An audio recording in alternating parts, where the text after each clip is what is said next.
This is how to help increase your chances that the Sphynx cat that you adopt from a breeder will not develop HCM heart disease.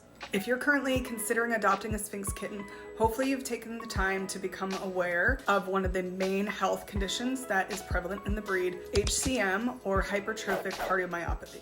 This is an illness that does have genetic predisposition that causes the wall of the heart to thicken and ultimately lead to congestive heart failure and death in the cats that develop HCM. The bad news is that even with the best breeders in the world who do the most perfect breeding practices, there still is no guarantee that a cat will not develop this disease. It can happen in all breeds of cats, but specifically in the Sphynx breed and a couple other breeds of cats. But of course, if you've fallen head over heels for the Sphynx cat, like I have, we know that it's a risk that's out there and we do the best we can. So how do you best protect yourself to be sure that your kitten won't develop HCM? The main big thing that you need to do is be sure that your breeder is scanning the heart of all of the adult cats that they're breeding.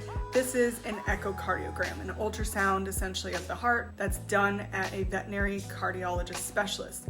So the big things to pay attention to here is ask your breeder for the actual scan results. You don't want to just take the breeder's word for it. Unfortunately, some people will lie because these are very expensive tests. So get the actual test to see the actual proof.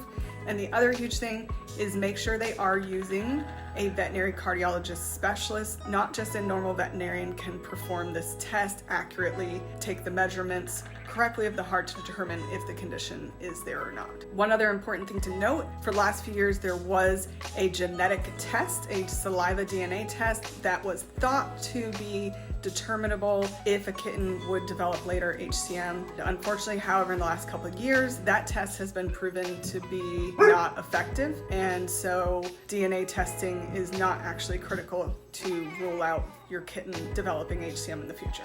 So your number one protection that your Sphynx kitten will not develop HCM is that if you adopt from a cattery who is HCM scanning all their adult cats. I'm Pet Coach April. Be sure to follow for more Sphynx cat tips.